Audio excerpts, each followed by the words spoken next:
It's Thursday, January 25th. I'm Scott. And I'm Rim. And this is Geeknights.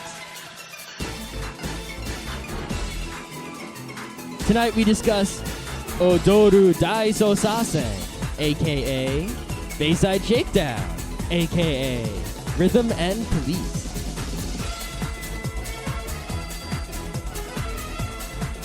Let's do this. So I had a bit of an adventure going into work today. I talk about my car a lot lately, but my car, now that I spend 10 hours a week in it, has a great influence on my life. Yeah, I just don't have problems with my car ever since I got a new one. You know, I used to be like, car's old and shitty. Car's old and shitty. You used to drive. Then for like a week, it was like, I got a new car. Then it's a car. You used to drive the second worst car I had ever sat in. The worst that car. That was the second worst car you ever sat in. You're pretty good off. Well, the worst car I ever sat in was the identical car that James owned. Yeah, I mean, my old car was bad, but it wasn't that bad. I've seen a lot worse cars. Like cars with holes in the floor. Oh, I've seen them, but I've never been in them. Ah. Yeah. Mm. But no, I get up, I'm going to work like you do, and I get in my car, and I start it, and it's like any other day. My car drives flawlessly. It's an old car, but despite the over 100,000 miles on it, it works like a perfect car. Nothing's wrong with it. It goes. It doesn't have air conditioning, but it goes. Yep, and actually it goes pretty fast, and it's considering what I paid for it, and considering it's only 120 horsepower, it performs pretty well. I can get up to about 95 before it starts shaking or anything. But anyway, so I'm driving to work, and I'm just about to get on the Taconic when suddenly the battery light comes on. Uh-oh. Now I'm thinking to myself, and then while I'm thinking to myself, I flash back to a couple years ago where I was getting my car inspected for New York State. And I'm looking at it, and while they're doing everything, I tell the guy, could you please replace my battery? That's the original battery from this car. It's never been changed. It's never been serviced. I should probably just get a new one. And he took one look at it, tested it, and said, not only is this battery fine, it's like new. I'll buy you a new battery and pay for your towing if that battery fails you within the next 100,000 miles. And I was like, you know what? Whatever. And I kept the same battery in, and now... Did you get that in writing? I trust this guy. I work with him all the time. He's been my mechanic for a long, long time. Mm-hmm. So I'm thinking back to this driving now, and my battery light come on, and I'm thinking, son of a fuck. That was a bad idea. Because either my battery has done something catastrophic, which is somewhat possible because the battery is weird, or my alternator's died, which is the more likely thing in general. Or somehow, in a freak accident, the wiring somewhere in there got messed up. But which isn't out of the realm. It's not out of the realm, but it's not common. Yeah, old cars tend to have wiring problems. If the battery light goes on, 99% of the time, its alternator or battery is broken. Most likely, if it comes on while you're driving, it's alternator. Yep. So now I have to debate, because I've just gotten on the Taconic. There's basically no civilization between that part of the Taconic where I just got on and my work. So I'm debating, can I make it to work? Because at my job, in the industrial plaza, it was an industrial plaza, now it's more commercial, there's actually a mechanic right there. Well, if you turn off your radio and your lights... See, it depends. I'm going all these calculations. Is my alternator dead, or is it just not charging the battery so well? Does that light mean the alternator is not charging it, or does it mean the battery is close to being drained? Yeah, it's the same problem I have with Macs, is that they give you an error message, like, printer not working. And I'm like, well, why don't you give me some more information so I can actually figure out what the fuck I'm supposed to do, instead of just, battery problem. It's like, can I have more details, please? Yeah, my car has basically 4 lights. It has check engine, which means anything that isn't described by the other 3. Yeah. It has a battery light, which I'd never seen before. Mm-hmm. It has a fluid light that refers to any and all measurable fluids in the car. Mm-hmm. If any fluid is low, including my gas, that light will come on. Oh, wow, I have a separate gas light. And then I have like the analog brake and all that. Mm-hmm. But, so now I'm thinking, shit, what do? I know where a mechanic is, but I have to go north. And at the last second, I decide, all right, I'm getting off because I'm at this exit. I'm not going to risk it breaking down on the Taconic. So I turn around, I go back up north, and I pull into this mechanic. Now, while I'm driving back up north, my headlights, my daytime running lights dim a little bit. Uh-oh. Then my analog brake light comes on, meaning that there is now no longer enough power for analog brakes. Uh-oh. Then At least you still have normal brakes. my power steering ceases to function. Oh, now it's going to be real hard to drive. Yes. So I obviously had made the right decision. And I kind of hobble into this mechanic. I've seen this mechanic. I've driven past it. I've never so much as stopped anywhere near this guy. And you say, hey, man, you got a battery in there? No, so I pull in, and I leave the car running. Because once I turn it off... It's over. Well, if you're at the mechanic, I would feel safe turning it off. Yeah. So I don't want them to have to drag the car into their little bit. Oh, it's true. It's true. So I walk in, and I'm like, my battery light came on. And he's like, ever had a problem with your alternator? And I said, I've never had a problem with this car. Well, you have. No, I had one problem a long time ago that was resolved handily for almost no money. Yeah. In fact, the problem was so simple I could have fixed it myself if I'd known. Mm-hmm. But this car's had no major repairs ever. Well, except for the time you crushed it. Well, yeah, when I was involved in a 7-car pileup on 490 outside of Rochester. Yeah. But even then, that was purely cosmetic damage. Mm-hmm. The car itself has had no repairs. Yep. And, I can't... Why would the alternator suddenly fail? It's been fine forever. But, you tested it. Because moving parts don't last forever. Yeah, but it failed completely. Entropy is the win. It failed completely and suddenly. All right. So the guy replaces my alternator, and while he's doing this, I tell him, replace my drivetrain belt thingy, because that thing is also original. And he's like, yeah, it's kind of old looking, and it's cheap to do, since he's taking the alternator off anyway. Mm-hmm. But more importantly, I tell him, and while you're at it, replace that battery. It's the original freaking battery. He's like, really? Really? And I'm like, yeah, it's almost 10 years old. He's like, you've never done anything to it? It's like, I've never even looked at it. And he's like, all right, I'll replace it. Yeah, goddamn. Shouldn't have left that in there. So then he's replacing the alternator. He comes out and he says, come here. So I come out and he says, you sure this is the original battery? I'm like, yes, this is the battery that came with the car when it was new. And he says, this battery is acting like a brand new battery. There's no reason to replace it. What the hell? This battery is like the battery of the gods. I think that there must be something wrong with the battery that fools the detection machines that test the battery. Because the battery's just fine. Not only is the battery fine, but despite the fact that it wasn't being charged for some amount of time, it managed to get me like 8 miles back to a mechanic. I think we'll have to submit the battery to some battery test lab, and then they can make more batteries like it for other applications like laptop. Well, see, because my family has a history of appliances and cars lasting far longer than they should. I mean, wait, you're suggesting somehow your No. genealogy is responsible for a magical physics-defying battery? well, that is obviously the only logical solution because random chance, there's no way. I mean, what? Call Randy. But I mean, no, seriously, my grandparents have a fridge that they've had since the 50s, and it's without service been working perfectly to this day, and they still use it. Hey, what you gonna do? Keep using it. Yep. Yeah, so I've still got that battery. That battery has seen 130,000 miles and almost 10 years of driving. Cool. And that's the end of my story. I got to work 2 hours late. No one batted an eye. And Yeah, so I'm at work today and not doing any work, of course. And I realized, hey, because I set up this website at work where people can apply to work at our company. So I checked it to see if there were any new applications. And there were. So I emailed my boss, hey, here's some applications. And he said, cool, like a second later. So then I'm like, oh, yeah, I keep forgetting I'm taking off Katsukan. And he says, okay. And I'm like, huh? Then I'm like, since you're responding so quickly, can we discuss this issue that, we haven't, you keep avoiding and never discussing? the thing you're supposed to be working on, but no one ever gets back with you? It's more like a recent problem that's come up that's under my responsibility, and I need someone else to do something. I can't just do it all on my own. I need some discussion and some decision making. Welcome to my goddamn world. I could do all the work I'm given at any job I've ever had in like 1 day a week if it weren't for the fact that I have to rely on other people. Yeah, so he doesn't respond immediately. The other things I emailed him, he responded within a second with one word. This one, no immediate response. A few hours later, there's an Outlook email.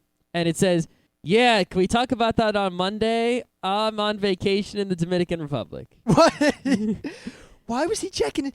See, I don't get with this. the BlackBerry action. No, that's not cool. Because everyone I work with, if they have any they'll check their work email every day when they're on vacation. And they check it over the weekends. And they check it at night.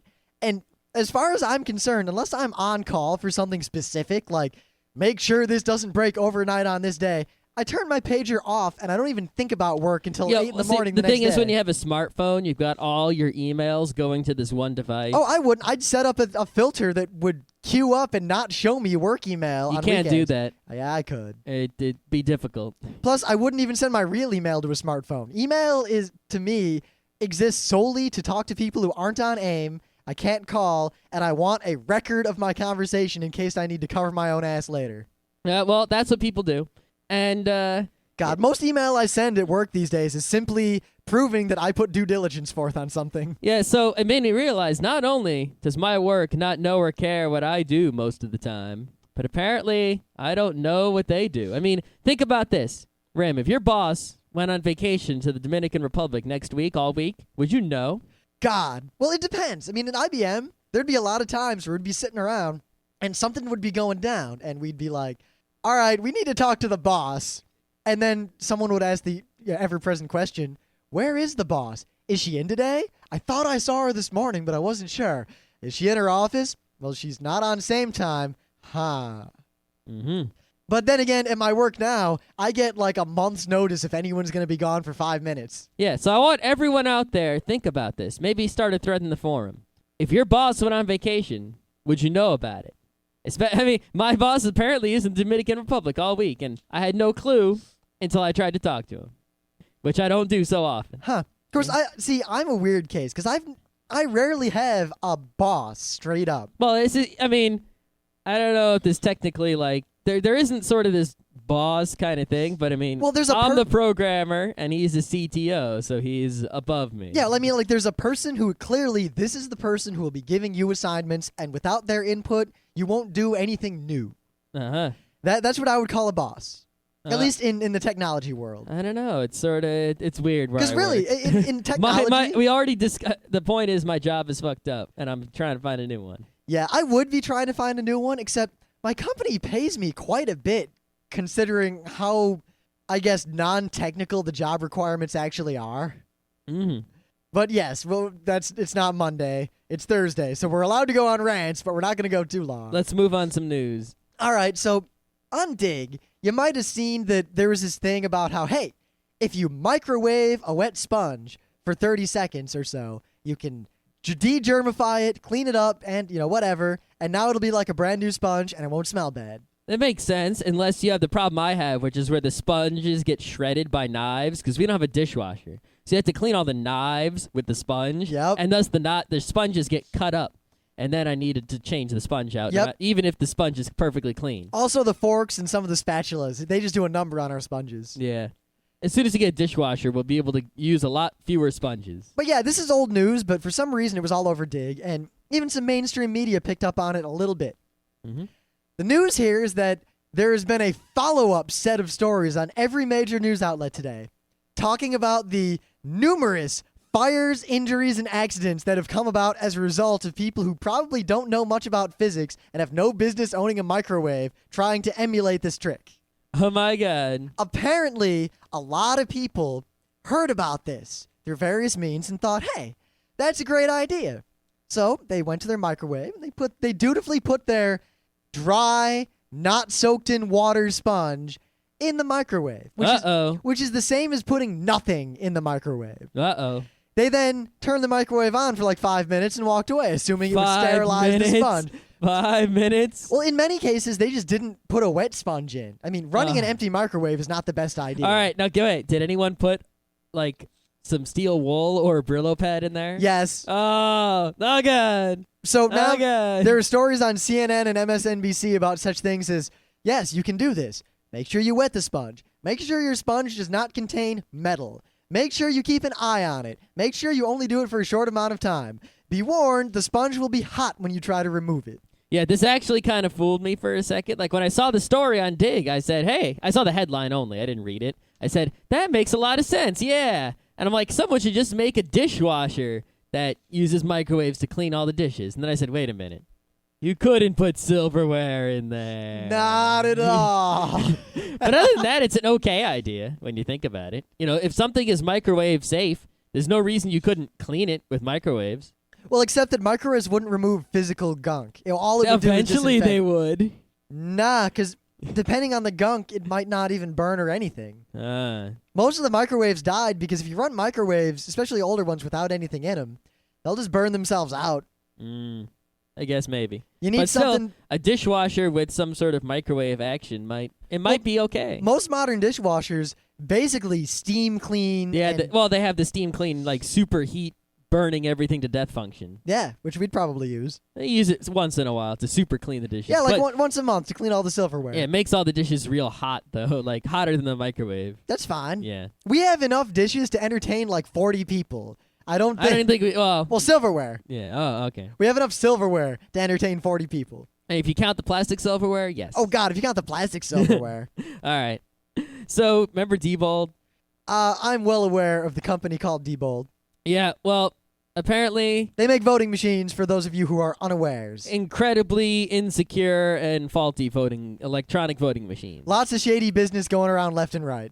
Yes, the U.S. government trusts this company to make sure that electronic voting works and is not hacked or frauded or anything. Well, these machines have already been compromised in almost every single way possible. Are you telling me that the last possible way has been compromised? Well, apparently, the company Diebold, on their website... Well, okay.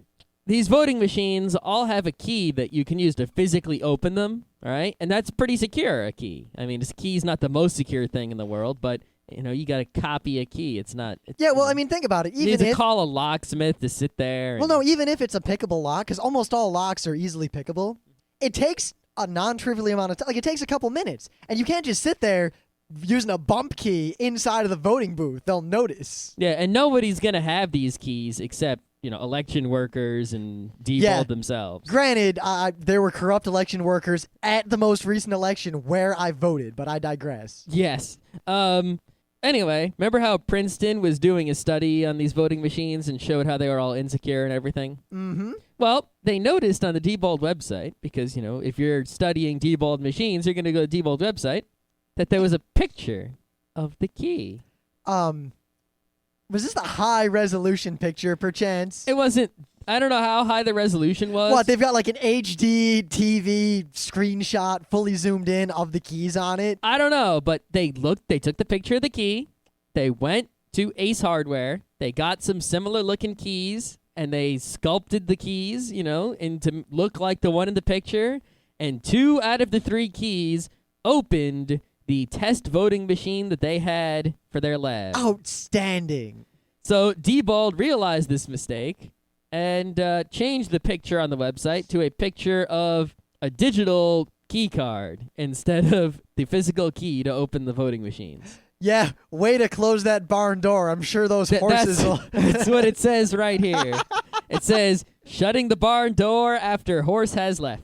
See, you got to be in that, like in WarioWare Smooth Moves, when those customers are trying to get out of your store. You just got to pull that thing down. That's right. That's right.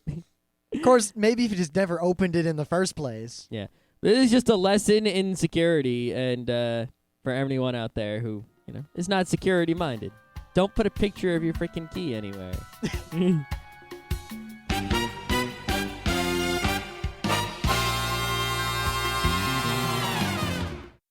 Things of the day.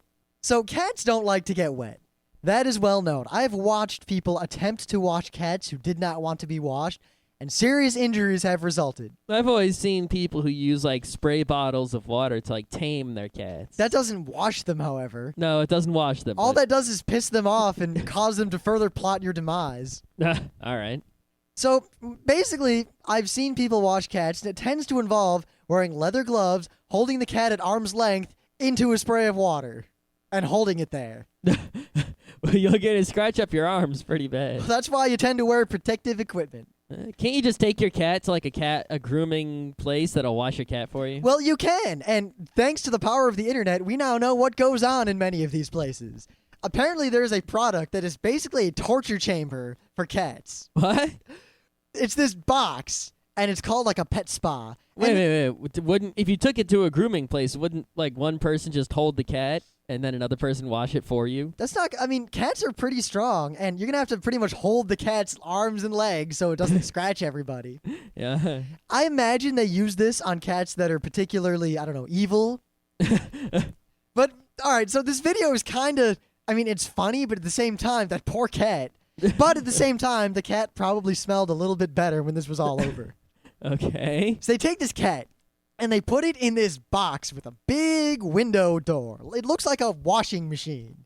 So they close the door, and the cat's just kind of sitting there like, the fuck is this shit, Charles? What's going on? The cat's looking around like, and then the guy walks up and he punches in some settings, like air temperature and water temperature and whatever. And the cat suddenly jumps and looks around with this look of, oh, no, you didn't. And it's at this moment that water starts to bubble up a little bit in the bottom. And the cat looks at the water and looks out the window. And that cat is ready to kill anyone. Now, this bubble of water turns into multi-directional spray. And at this point, the cat loses it.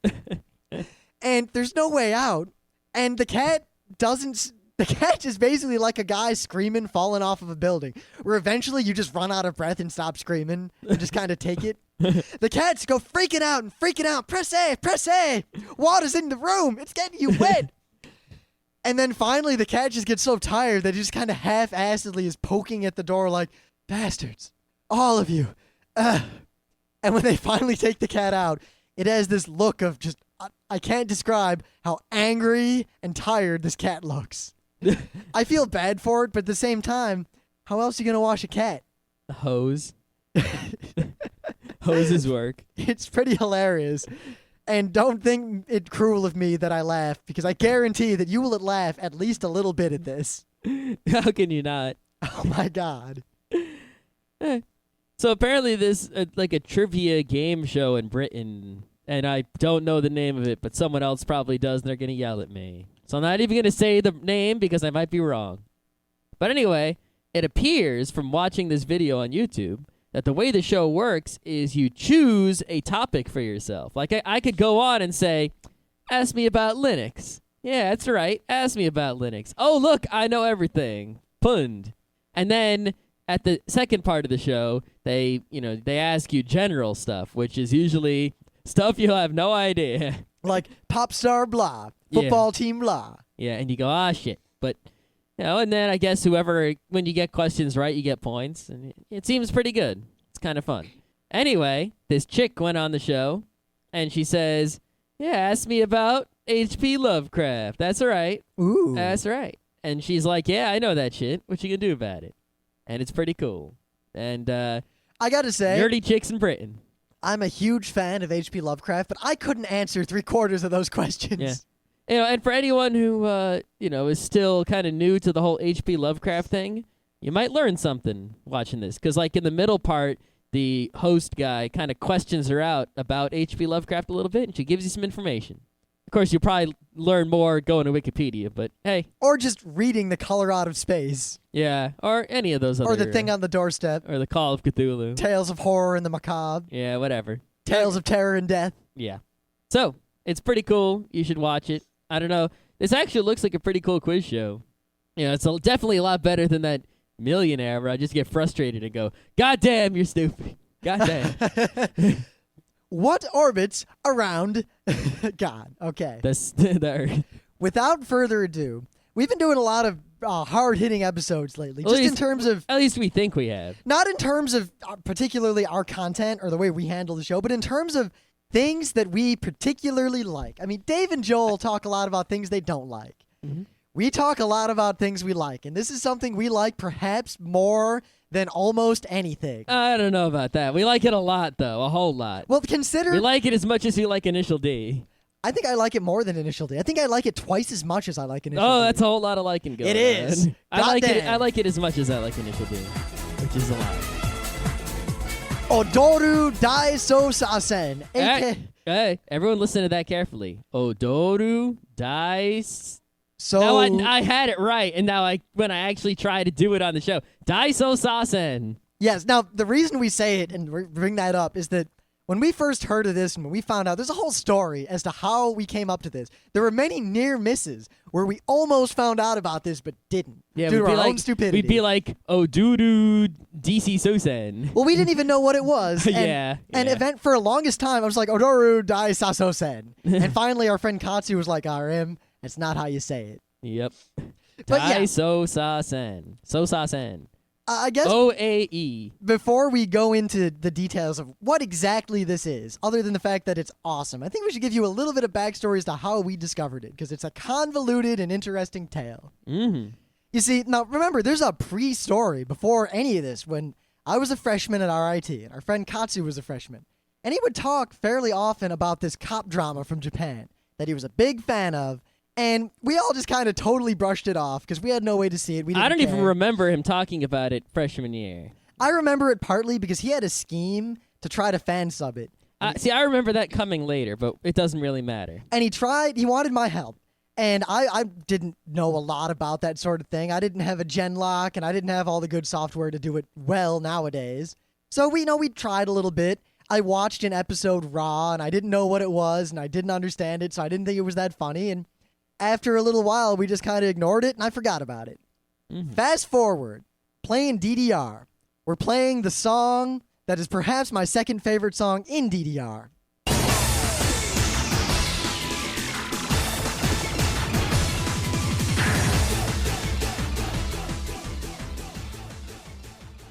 And Katsu says to us, hey, that's the theme song to my cop show. See, I don't even remember, that particular incident. I just remember somehow, we had this song in DDR that was a cool song that we liked to do, and somehow, it came into my brain from someone else that there's a TV show about police that goes with this song here. See, I think it might have been from me, because when I played with Katsu, and then Katsu was like, this is from that cop show.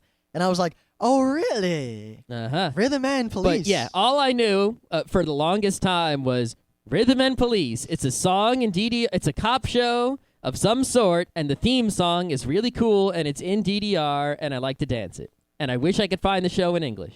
So then, we talked about it for a few days off and on, and it came up, and the gist was Katsu had a bunch of it untranslated. And that was basically the end of that. We weren't gonna fan sub it. Yeah. I tried to watch an episode or two with him kind of translating, but I didn't have the magic. Mm-hmm. So whatever, forget about it. Fast forward to the future. Well, every once in a while, we would play the song, and we would always think, all right, there's a show. It's just like the tapestry with your family. Yep. It would just come up and we should do something. Whatever. So then, fast forward further. We have the Video Barn, which is the most awesome... Well, in Rochester, in Henrietta, Rochester, New York, near RIT, there is a video rental place, much like a Blockbuster. However, not Blockbuster. It is Video Barn. Yeah, here's the caliber of this place. We walked in, and we saw some movie that had just gibberish on it, moon language. But written over it in marker was... very good sword fighting. I think it said sword fighting very good. Something like that. So we decided... What was that, Princess Blade? Princess Blade, which was a crap movie, but... sword fighting very good. Sword fighting very good indeed. Yeah. And, we went there once, we're like, hey, you ever heard of this movie called Attack the Gas Station? He's the guy reaches behind him, pulls the DVD out, and it's like, here you go. Here you go. And then we bring it back, he's like, you liked it, didn't you? These guys are pretty awesome. It's like the best damn video store in the world. I mean, not only did they have all sorts of awesome Asian films, not only did they have basically every anime ever released in the United States on VHS or DVD. Including a lot of Japanese stuff. Yeah. Not only did they have a huge selection of porn that I never looked at. Well, we walked in once. And let me tell you, the porn section of the video store looks a lot like really colorful manga from far away. Yeah, until you get up close. And it looks like a bunch of teen magazines from far away. With all these bright magenta and yellow colors all over the place. And that's what I remember from going back there for 5 seconds. So Scott and I would often just yeah, they also had basically every movie ever. Yeah. Yeah. Especially obscure stuff. Yeah. And art house stuff. So Scott and I used to go a lot and just spend a half hour looking, pick a movie based on the cover. Usually we'd look for more than one Yakuza, perhaps some lightning in the background. It's anything like that. Anything. We always had trouble remembering to return stuff to Video Barn. Yeah, but they never cared. No, they didn't. Because they knew us, and they seemed to be really cool and kind of with it. Yeah, anyone who was renting awesome movies, they liked. Anyone who's renting normal stuff, they were like, whatever. And they never steered us wrong. If they recommended something, it was solid gold. Yep. So one day, Scott and I are there, and we don't have Katsu around or anything, and we see this movie called Bayside Shakedown. And I'm like, hey. I kind of wanted to get this ninja movie or something. But I'm like, hey, wait a minute. That guy kind of looks like the guy from that cop show that Katsu always talks about. I'm like, what? You saying that that's the Rhythm and Police whatnot? And I'm like, I don't know. So we're reading the back of it, and we're trying to figure it out. I tried to call Katsu a bunch of times, but I couldn't get a hold of him. Yeah, so, and I'm like, I don't know if this is it, man. It looks like just some random police movie. So we decide after a while, it's either the ninja movie or this, and we decide we can't pass this up. There's a chance. Worst case, it sucks. We deal with it. My bad. So we take it home, and we watch it. And we're not sure if it's the thing until the music starts. And at that point, we knew that we had struck gold. This was it. We didn't know, TV show, movie, multiple movies, whatever. All we knew was that this was a movie about the exact same thing that cop show was. It was a movie that was the thing the DDR song came from. Now, not only is this movie so amazing, not only should we tell movies you should see to review it, why'd we tell them to do Attack the Gas Station? No, Attack the Gas Station I think is more important. Yeah, but they should do this shit. I like this as much as I like Attack the Gas Station. Yeah, me too. We then immediately showed it to a bunch of other people, like the whole crew. It was like, oh shit, we found an awesome movie. We must show everyone. And then we showed it to more people. We rented it multiple times. I think they did a Fireside Friday with it. Yep. No, I remember. Yeah. So then I was on the board of this anime club, this huge anime club for 3 years. I was president. I was riding high. I was at the peak of my popularity at RIT. I had my adoring fans, blah, blah, blah. But the tradition at RIT is that when a president resigns at the end of his term before he graduates. Well, when an anime club president resigns. Well, yeah, because you're like the tradition at RIT when the president resigns, like what the president of RIT is. Think of this. At RIT, there was the anime club and the gaming club and the other gaming club, and pretty much every other club was just bupkis. I mean, the anime club had more members than 80% of the rest of the clubs combined, and the gaming club was almost up there, and the geek clubs outnumbered everyone else. Yep. But the tradition was when you're retiring, when you're done, when you're passing the reins on to another president, you get a showing that's all yours. You can show whatever anime you want. And not only did I show Bayside Shakedown, which is not an anime, it's live action, but I built it up for months. I'd leave hints like it's got an opening song that is also in a DDR game. And I remember when you put it in, some guy in the back was like, wait a minute, is this Rhythm and Police? And at that moment, the song comes up, and the crowd's like, woo, woo, and I'm like, yeah! By the way, it's live action. The crowd's like, what? And then they said, oh shit, it doesn't matter. Yeah, because I pretty much told him, because it was one of the highest, there were so many people there. It was one of the biggest showings ever. Not the biggest, no, but one of the biggest. And not only, I warned everyone, this isn't an anime. And they're like, what? And I was like, I will stake all of my honor on that, and I guarantee that you will all like this.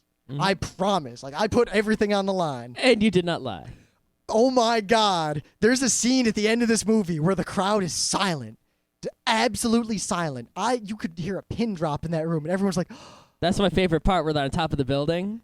Yeah, that and the car ride afterward. When they're driving away and that sad music's playing. Yeah, it's all right. And then when the two big events happen, it was one of the few times in the history of the anime club where not only did the crowd cheer and scream, but they jumped up and gave a standing cheer, scream, applause in the middle of a movie. Yep. Not at the end, in the middle, because one thing happened. That's how awesome this is. It was so fantastic, that showing. Anyway, I learned to give you a perspective on how great this movie is. I'll give you a fact I learned today from Wikipedia. You ready? Well, 2 facts from Wikipedia. Number 1 fact. This is the 5th best performing film in Japanese box office history. Now, remember, this is Japan we're talking about. This is competing with Miyazaki's and Akira's and all those other live-action Japanese movies. And Yeah, this is number 5. There are only 4 better Japanese movies than this, according to Japanese people. Never mind the fact that the show itself was crazy popular. Yep. And is still crazy popular. And after the TV series was off the air, applications to the police force in Japan skyrocketed. Yeah, so let's give a rundown on the whole thing, because it's not just a movie. No, it's in 1997 and 98. There was, I think, but whatever. There was a TV series. It was a TV drama. Odoru Daisousasen. That's what started the whole thing. Now, it's about a guy, Aoshima, who quits his job to join the police force because he's idealistic. He wants to make Japan a better place. So he is working in this made-up precinct somewhere. I think it's around Tokyo or in Tokyo. Yeah, they make up the fictional Wangan precinct. Wangan? Whatever. It doesn't matter. And he's idealistic, he's young, he's energetic, he wants to change the world. Problem is, the actual police force is no better than his corporate job. There's full of red tape and bureaucracy, civil servants that don't give a crap. His bosses are more concerned with keeping their jobs and saving face and looking good for the national police than they are actually fighting crime. His hands are tied behind his back at every turn. A lot of people are incompetent. And it's a comedy. Yeah, there's a lot of character drama going on. Like, there's the old detective who's smart and awesome, and there's the girl who's a girl. Yep, and there's Muroi. There's Muroi, who's the best character, even though he's not the main character. To put it in a perspective that would make sense to Americans, imagine if Aoshima, the main character, is like a beat cop on the street. And the old detective is like an old, retired, amazing detective in the U.S., and Muroi is like an FBI guy who comes in when big things happen, and he can't concern himself with the little stuff. Yeah, I think he used to be. I think the story of Muroi is that he was a little guy, but he was so good that he got pushed up into the ranks, and therefore is more awesome. Yeah, see, we haven't actually seen the show, so we can't talk a lot about the backstory. Yeah, we've only seen the 2 big movies, which is what we're going to talk mostly about. Bayside Shakedown, and then Bayside Shakedown 2, Save the Rainbow Bridge. Yep. Which was basically the exact same movie. Yeah, anyway, after the show ended, there were a few special TV episodes, then the 2 big movies, and then in 2005, there were 2 spin-off movies, and that's it. That's all there is. Yep, for now at least. I mean, the last movie... It's been 2 years since they did anything, those spin-off movies, but they might do more. It was 2 years between the second movie and the spin-off movies. That is true. That is true. And apparently the show still sells really, really well on DVD over there. Yeah, there was a DVD box set of the whole show I just saw on the internet on CD Japan. It was a lot of money, and it didn't have subtitles. It was Region 2 box set, but it was really nice. And they said the DVD set came out in 2005, so, hey, not bad. But anyway, the pertinent information here is simply that you don't need to have seen any of the show or anything to appreciate the movie. Nope. Because the movie is standalone, and while all of the character drama is there, and in fact, a lot of character drama from the show comes to a head, but yet they do it well enough to where you know exactly where everyone stands, and you don't know the exact backstory, but you know enough about who likes who and who's with who and what's going on to enjoy it fully. Yeah, so there are some inside jokes that you won't get if you watch the movie without seeing the show, such as there's the mascot of the police station. You won't know what the hell it is, but there was a whole episode about it. You just see it there in the movie. But it doesn't actually hurt your enjoyment of the movie, but it can enhance the enjoyment of the movie if you do know. But you can't really get a hold of the show. No, not in English. Not easily in English. Yes, the movie, however, you can just get. It's in English, on DVD. Yep. Get it at any anime con. They always have it. You can get it on the internet. I'm sure Amazon and eBay. And just make sure you get a DVD with subtitles. We had one. It was at Video Barn. You can get one, too. They exist. Yes, there are also torrents periodically because this movie is super popular. Yeah, 5th biggest movie in Japan ever. There's going to be a torrent somewhere. Now, I think what makes these movies, well, this movie in particular, so amazing, before we get into a lot of the details, is simply that there's drama. And there's serious drama, and there are very, very poignant, amazing action moments. And it's a straight-up, action-packed thriller. But at the same time, it's a straight-up, laid-back, goofy, pun-riddled, low comedy. Yeah, I mean, dramedy is usually a bad word, but this isn't like all the dramedies that, the typical, stereotypical dramedies in the United States. It's more like, it's not like a combination of drama and comedy. It's the 2 side by side, but not interfering with each other so much. Yes, And while the plot, if you actually analyze it from way back, is not the most complex thing in the world, and there are a couple of effectively Deus Ex Machinas coming around. Yep. The thing is, it's executed to the point that it'll take you along for the ride. We kind of mentioned that in Brave Story. It's so good, you'll just go along for the ride, accept everything at face value, and it's just awesome. Yeah, a lot of it is kind of silly. Like the detectiving, you're not getting the best detectiving action here. It's Phoenix Wright level of detectiving. It's a little better than Phoenix Wright level, but not much better. Yeah. But the movie itself, this one specifically, is about... Actually, I don't want to ruin anything about this movie. It's really hard to talk about it. There's a crime. Yes. Well, here's the thing. The opening scene, I don't want to ruin this, but when we showed the movie, the opening scene happens, and the whole crowd in the anime club was like, wow, I didn't expect the movie to be like this. And the opening scene, the way it gets resolved, is so hilarious. With the golf? And so amazing. Is that the golf one in the car? Yeah. Yeah. Yeah. Yeah. Yeah. The second movie is not as good as the first movie, but it's still good. But the opening bit of the second movie with the hostage situation on the boat with the guns is so awesome. Oh my god. I think that was like the best scene. In both movies combined, the beginning of the second movie is the best scene in the whole thing. I don't know. I think the die in the air scene and the scene. Those are good ones, but I think the boat was way cool because it totally fools you right away. It does, because I was thinking, what the fuck? What the fuck? And I didn't learn my lesson from the first movie. Nope, not at all. I didn't learn it either. I'm watching the second movie going, what the fuck's going on here? And then all of a sudden it's like, woo! It takes a movie, fucking movie, to fool you twice. Fool me 3 times. Can't fool me again. Yeah. But long story short, a big name, a big shot, an important person gets kidnapped. And Aoshima is a beat cop, and they want to solve the crime. But at the same time, because it's a big crime, the high-up Moroi and all the real cops, like the national awesome cops, come in. And a lot of the drama of the movie is, the big people at the top of the National Police Department of Japan, all the big-time people running the investigation, they are all doing grumbly stuff that's not so good. And the guys, who work on their feet, the actual cops, they know how to get this job done, and there's all sort of conflict between them. At the same time, they're trying to find the guy who did the crime. And aren't there some side crimes also? Yeah, it seems to be both movies were like this. There's the main, plot crime.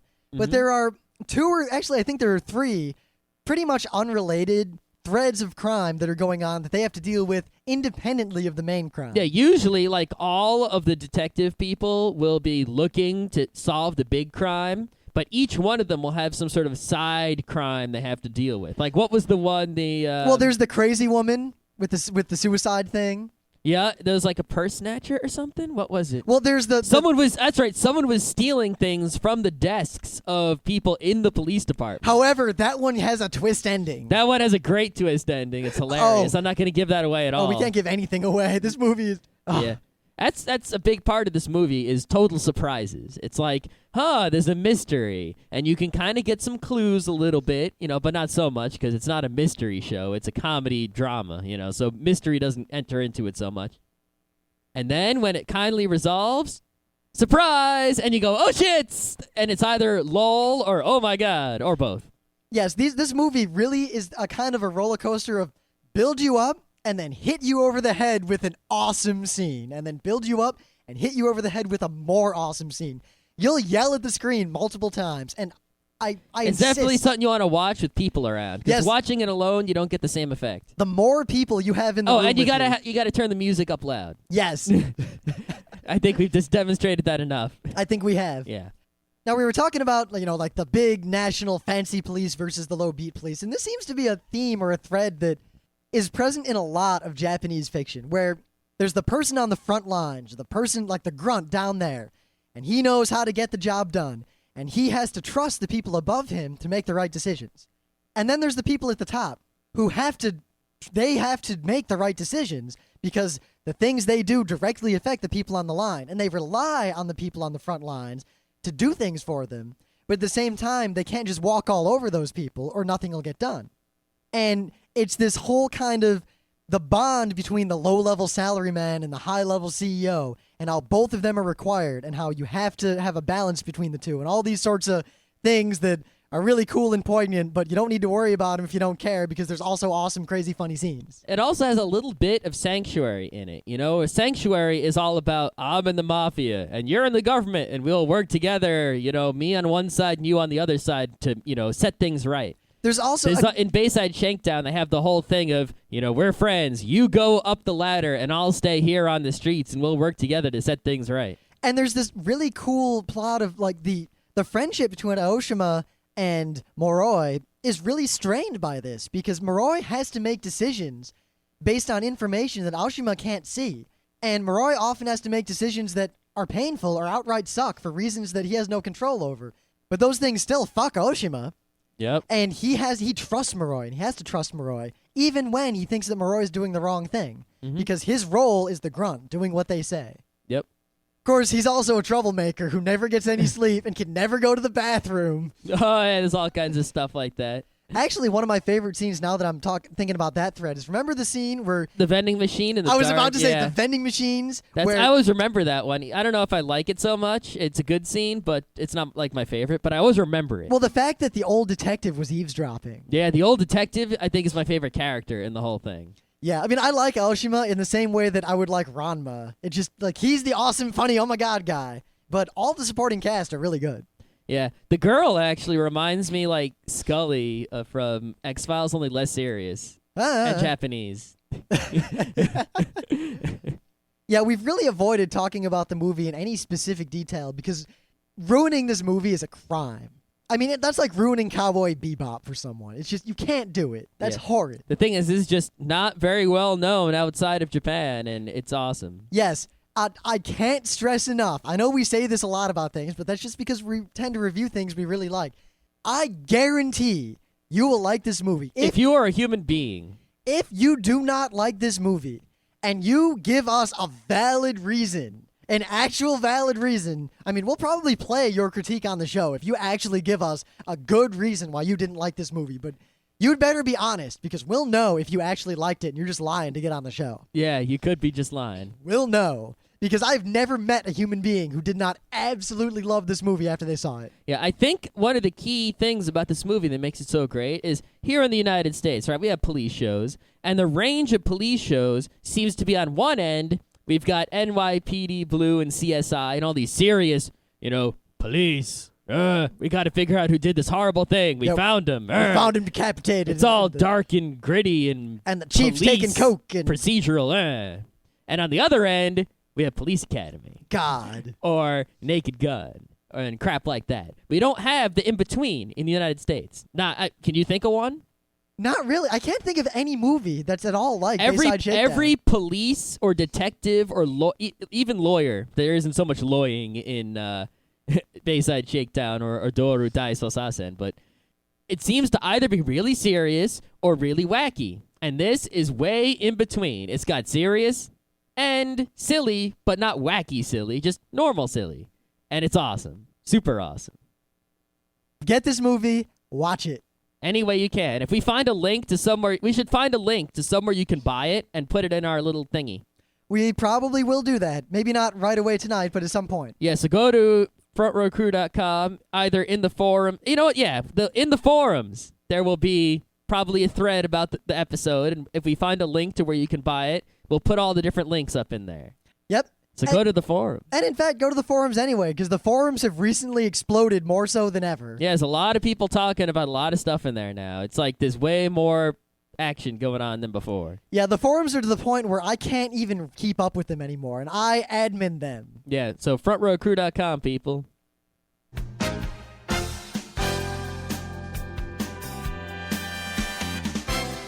This has been Geeknights with Rim and Scott. Special thanks to DJ Pretzel for the opening music.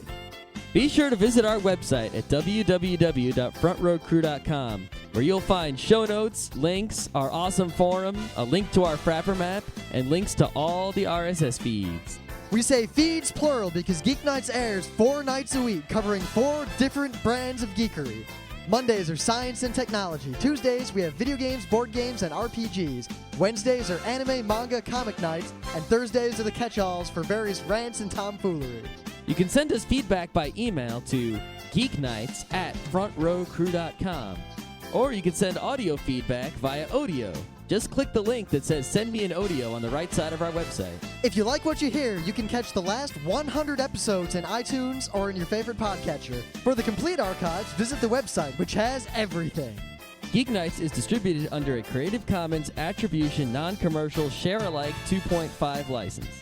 This means you can do whatever you want with it as long as you give us credit, don't make money, and share it in kind. Geeknights is recorded live with no studio and no audience. But unlike those other late shows, it's actually recorded at night.